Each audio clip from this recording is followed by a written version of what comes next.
तो NS concept में आपका स्वागत है। आज हम लोग देखेंगे कि 14-15 तारीख को जो सवाल पूछा गया, कहाँ कहाँ से सवाल पूछा गया, तो हम लोग उसी एरियाज को कवर करेंगे और देखेंगे कि मैंने इसका डिस्क्रिप्शन के साथ लिया है और आपको आगे आने वाले एग्जाम में जो भी सवाल आएंगे तो इसके आजू बाजू से ही सवाल बनते हैं, तो इनको आप देखेंगे जरूर। इसका मैं डिस्क्रिप्शन के साथ लिया हूँ, जहाँ जहाँ से सवाल पूछा जाने की संभावना है तो उसको आप जरूर क्लियर करेंगे। तो ठीक है, तो हम लोग पहला सवाल स्टार्ट करते हैं।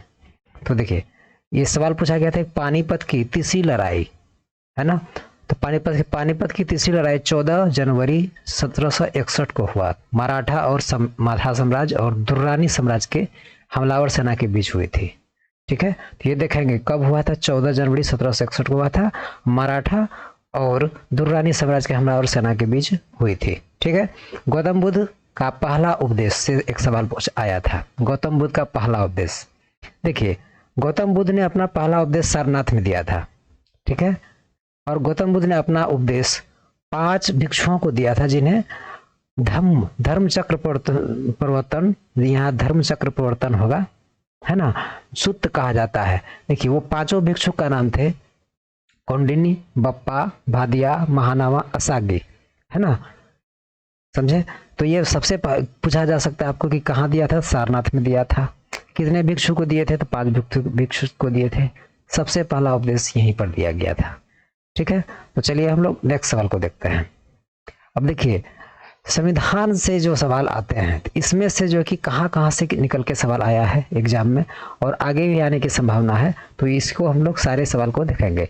भारतीय संविधान के अनुच्छेद 73, 75, 280 से संबंधित प्रश्न, ये सब एग्जाम में आए हैं।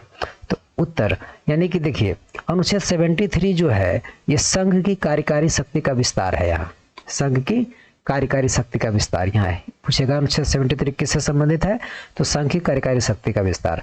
अनुच्छेद 75 किससे संबंधित है, तो प्रधानमंत्री की नियुक्ति राष्ट्रपति द्वारा की जाएगी और अन्य मंत्रियों की नियुक्ति प्रधानमंत्री की सलाह पर राष्ट्रपति द्वारा की जाएगी। ठीक है, तो ये आपसे पूछा जाता है कि अनुच्छेद 75 किससे संबंधित है, 75। और भारत के संविधान के अनुच्छेद 280 में दिए गए प्रावधानों के अनुसार भारत के राष्ट्रपति वित्त आयोग का गठन कर सकते हैं।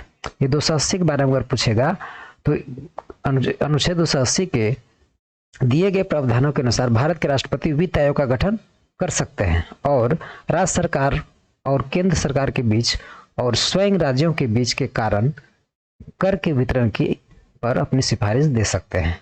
ठीक है, तो ये आपको रहा कि 73 से पूछेगा तब बता सकते हैं, 75 से बता सकते हैं और 280 से बता सकते हैं। ठीक है, तो इसके आगे चल देखते हैं हम लोग। चलिए अगला सवाल है। देखिए अब ये सवाल देखिए कहाँ से निकाला गया था, निकाला गया था आकस्मिकता निधि, है ना, आकस्मिकता निधि जो है, देखिए भविष्य के संभावित अप्रत्याशित खर्चों को कवर करने के लिए अलग रखा गया धन का एक रिजर्व होता है, जो कि अचानक कहीं पर कुछ फ्लड आ गया, बाढ़ आ गया या अचानक कहीं पर खर्चा करना पड़ गया कोई, तो ये आकस्मिक निधि से रुपया निकाला जाता है। ठीक, इससे सवाल पूछा जाता है कि आकस्मिक निधि से किससे संबंधित होता है। अब आ जाता है हैप्पीनेस इंडेक्स से। हैप्पीनेस इंडेक्स में भारत की रैंक कितनी है, तो उत्तर वर्ल्ड हैप्पीनेस रिपोर्ट 2022 में भारत 136वें नंबर पर रहा। ठीक है, आईपीएल 2022 के विजेता कौन है, तो ये कौन था, तो गुजरात टाइटन थे, है ना, जिसके की कैप्टन थे कौन, हार्दिक पांड्या, है ना। तो चलिए आगे बढ़ते हैं। झारखंड के जनजाति, है ना। अब देखिए यहाँ से सवाल आया था, जनजाति से सवाल में क्या क्या आया था। देखिए झारखंड जनजाति महोत्सव से संबंधित प्रश्न। देखिए झारखंड में मुंडा, संथाल, हो, ये सब जाति आता है। ठीक, और वहाँ का जो जनजाति महोत्सव होता है तो नीली क्रांति होता है। जनजाति महोत्सव कौन सा, तो नीली क्रांति होता है। तो नीली क्रांति अपनी बहुआयामी गतिविधियों के साथ मुख्य रूप से जलीय कृषि और मत्स्य पालन से मत्स्य उत्पादन और उत्पादकता बढ़ाने पर केंद्रित है। ये लोग ना मछली मारते हैं। ठीक है, यानी नीली क्रांति जो होता है मछली यानी बहुआयामी गतिविधियों के साथ, यानी नाच गान ये सब जो है वो सब करके मछली मारते हैं लोग। जलीय कृषि, मत्स्य पालन, मत्स्य उत्पादन और उत्पादकता बढ़ाने पर केंद्रित होता है। है ना। जो भी एक्टिविटी होता है ये प्रोडक्टिविटी यानी उत्पादकता को बढ़ाने के लिए जो समर्पित है ये, ठीक है। चलिए आगे बढ़ते हैं। नेक्स्ट अब देखिए कि कहाँ से सवाल आया था। अब ये सवाल आया था कि भारत और नेपाल सीमा, ठीक, इनके बारे में हम लोग विस्तार से जानेंगे। उत्तर कहता है कि भारत नेपाल सीमा एक खुली अंतर्राष्ट्रीय सीमा है, ओपन, है ना, इसके बीच बाउंड्री तोंड्री नहीं है, जो संघीय लोकतांत्रिक गणराज्य नेपाल और भारत गणराज्य के बीच चलती है, ठीक। जो 1770 किलोमीटर लंबी सीमा में हिमालयी क्षेत्र के साथ साथ भारत गंगा के मैदान भी शामिल हैं। भारत के गंगा मैदान भी शामिल है इसमें। 1770 किलोमीटर का बाउंड्री पूछा जाता है, ठीक है। भारत के 5 राज्य नेपाल के साथ सीमा साझा करते हैं। अब ये पूछा है भारत के कितने राज्य नेपाल के साथ साझा, कितना राज्य, तो 5 राज्य।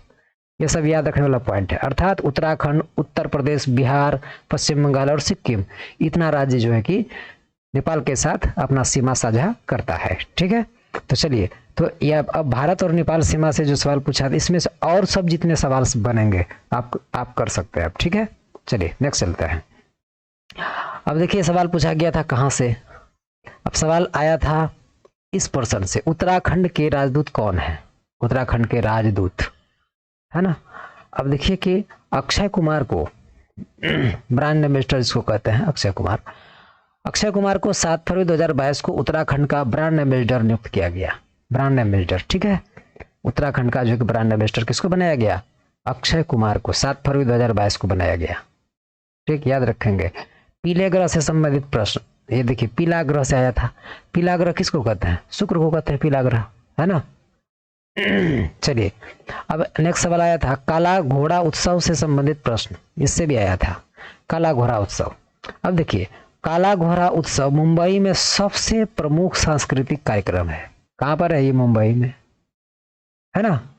काला घोड़ा उत्सव जो है कि ये सांस्कृतिक कार्यक्रम है एक, है ना, काला घोड़ा उत्सव जो कि मुंबई में मनाया जाता है। नेक्स्ट आगे बढ़ते हैं। जब आगे बढ़ते हैं तो अगले क्रम में मेरा सवाल है कि देखिए इससे जो सवाल आया था इसमें किस टाइप का सवाल कि तरंग मेल नृत्य। देखिए कितना, ये सवाल अगर नहीं देखे हैं तो ये बना भी नहीं पाएंगे, ठीक है। तो देखिए तरंगा मेल गोवा में किया जाने वाला एक उच्च ऊर्जा नृत्य है, पूरा एनर्जी लेवल हाई होता है इसको करने में। यह नृत्य राजस्थान के मारवाड़ क्षेत्र में भी किया जाता है।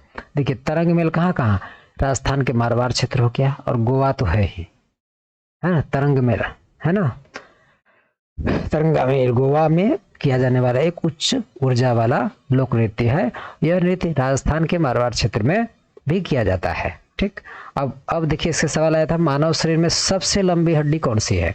तो देखिए मानव शरीर में सबसे लंबी हड्डी फीमर है, जांग का जो होता है ना। फीमर मानव शरीर की रचना, विज्ञान और फॉरेंसिक चिकित्सा में सबसे अधिक शोधित हड्डियों में से एक है ना। फीमर जो जांग की हड्डी होती है सबसे जो एक मजबूत हड्डी है ये, और बड़ी हड्डी है, लंबी। और सबसे छोटा कहेगा तो कान में होता है स्टेपिस, ठीक है। चलिए आगे बढ़ते हैं। अब देखिए सवाल आया था भारत का पहला लोकपाल, है ना। तो उत्तर देखिए न्यायमूर्ति पिनाकी चंद्र घोष को 2019 में भारत का पहला लोकपाल नियुक्त किया गया था। किसको 2019 में बनाया गया, किसको, पिनाकी चंद्र घोष को, है ना, समझे। चलिए अब देखिए डीआरडीओ से सवाल जो आया था, डीआरडीओ के अध्यक्ष डॉक्टर समीर वी कामत ने 26 अगस्त 2022 को रक्षा अनुसंधान एवं विकास विभाग के सचिव और डीआरडीओ के अध्यक्ष के रूप में कार्यभार संभाला, ठीक है। ये कौन, डॉक्टर समीर वी कामत, 26 अगस्त 2022 को संभाला है ये, रक्षा अनुसंधान विभाग का एवं विकास विभाग का सचिव और डीआरडीओ के अध्यक्ष के रूप में कार्यभार संभाला है, ठीक। चलिए हम लोग नेक्स्ट चलते हैं। अब देख लें ये कहाँ से क्वेश्चन किस टाइप का निकाल रहा है, इसका मैंने डिस्क्रिप्शन के साथ लिया है ताकि आप इससे जुड़े हुए और सवाल जो आएंगे आपसे नहीं छूटेगा, ठीक। व्हीलर द्वीप, देखिए व्हीलर द्वीप, है ना, इसको हम लोग एपीजे अब्दुल कलाम के नाम पर इसका नाम रखा गया क्योंकि ये तमिलनाडु में है, तमिलनाडु कहते हैं, ये उड़ीसा में है। देखिए डॉक्टर अब्दुल कलाम द्वीप, जिसे व्हीलर द्वीप के नाम से जाना जाता है। देखिए व्हीलर द्वीप का दूसरा अन्य नाम एपीजे डॉक्टर अब्दुल कलाम द्वीप, ठीक है, जाना जाता था। ओडिशा भारत के तट से दूर एक द्वीप है जो राज्य की राजधानी भुवनेश्वर से लगभग 150 किलोमीटर पूर्व में है। भुवनेश्वर से 150 किलोमीटर पूरब में पड़ता है ये, ठीक। द्वीप का नाम मूल रूप से अंग्रेजी कमांडेंट लेफ्टिनेंट ह्यूंग व्हीलर के नाम पर रखा गया था। अंग्रेजी कमांडेंट था, उसी ह्यूंग व्हीलर के नाम पर इसका रखा गया था, लेफ्टिनेंट ह्यूंग व्हीलर। अब लेकिन इसका नाम बदल क्या रखा दिया, APJ, doctor APJ Abdul Kalam के नाम पर रख दिया गया इसका, ठीक है। तो इससे जो भी सवाल अब आगे बनेंगे तो आप कोशिश, आशा है कि आप बना देंगे। चलिए नेक्स्ट चलते हैं। अब देखिए अगला सवाल कहता है कि भारत के प्रथम वित्त मंत्री, इससे सवाल आया था, है ना। तो देखिए प्रथम, द्वितीय, तृतीय तक याद रखना चाहिए, ठीक है। जो भी है आप प्रथम तो पूछते चले गए, आप दूसरा तीसरा पूछ दिया तब आप यहाँ वहां से आके याद करेंगे तो नहीं होगा, एक बार देख लें जरूर। उत्तर, आजादी के बाद भारत के पहले वित्त मंत्री श्री षणमुखम शेट्टी थे, ठीक है। षणमुखम शेट्टी जो 26 नवंबर 1947 को स्वतंत्र भारत का पहला बजट पेश किया था, है ना। जो कि फाइनेंस मिनिस्टर रहेगा वही ना पेश करेगा, तो पहला फाइनेंस मिनिस्टर था कौन, श्री षणमुखम शेट्टी, ठीक है, ठीक। तो चलिए आगे बढ़ते हैं। अगला सवाल किस टाइप का आया था, तो देखिए अगला सवाल ये था आपका, other of the book no one likes the joker, इस किताब का जो है कि कौन लिखा है इसको पूछा था, है ना। ये था टेस हक्सटेप, है ना, टस हक्सटेप, इसने लिखा है, ठीक। तो इसके आधारित अब सवाल किताब का देख लेंगे कि अभी अभी हमारे प्रधानमंत्री साहब भी बुक लिखे हैं, है ना। तो ये सब एग्जाम वॉरियर वगैरह सब है, ये सब देख लेंगे किसने किस किताब को लिखा, है ना। यानी बुक से भी सवाल आ रहे हैं, यहाँ से भी देख लेना आपको, ठीक। आगे देखिए ज्योतिपुंज पुस्तक के लेखक, देखिए यहाँ ज्योतिपुंज नरेंद्र मोदी साहब, है ना।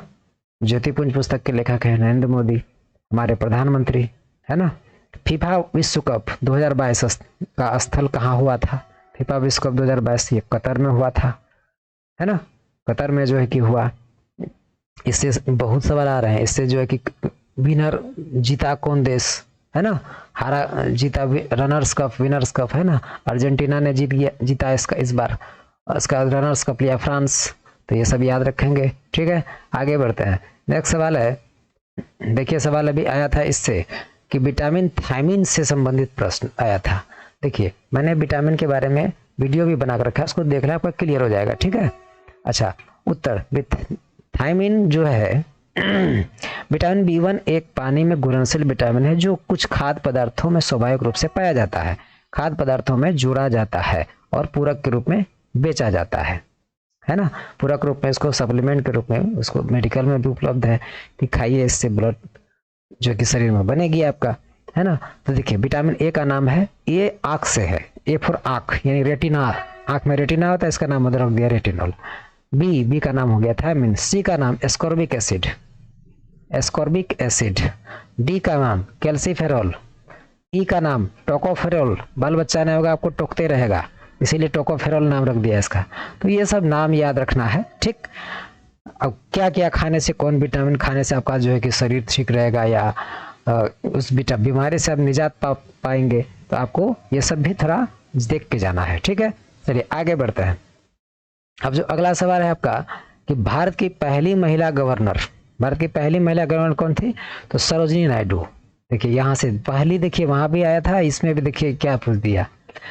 सरोजिनी नायडू स्वतंत्र भारत में किसी राज्य की पहली महिला राज्यपाल थी। उन्होंने 15 अगस्त 1947 से 2 मार्च 1949 तक उत्तर प्रदेश पर शासन किया, गवर्नर के पद पर शासन किया।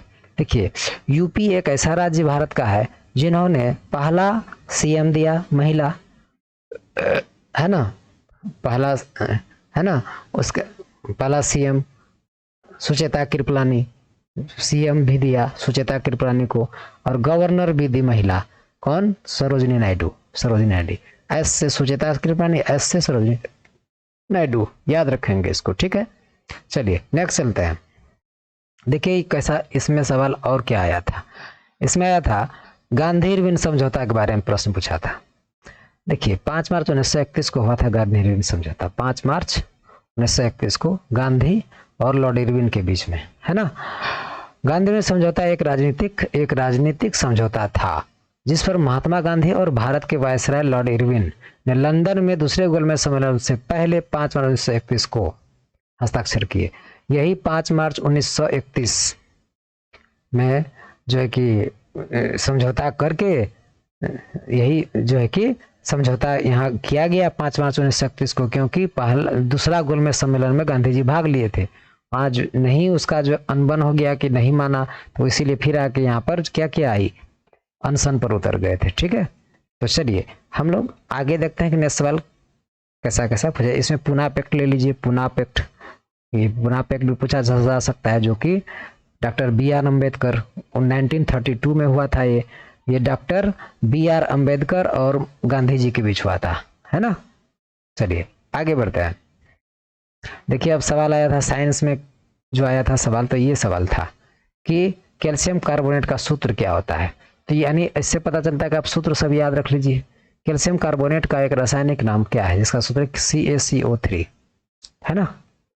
सोडियम कार्बोनेट कहेगा Na2CO3, Na2CO3, है ना। कैल्शियम कार्बोनेट या अच्छा एक बात और कि सोडियम कार्बोनेट जैसे Na2CO3 को सोडियम कार्बोनेट CO3 को, इसको कहते हैं सोडियम कार्बोनेट को हम लोग धोबन सोडा भी कहते हैं, है ना। और NaHCO3 सोडियम बाइकार्बोनेट इसको कहते हैं। ये होता है कि बाई जैसे आया कि खाई, यानी बाई मतलब होता है कि खाई, यानी खाने वाला सोडा का नाम हो गया तभी।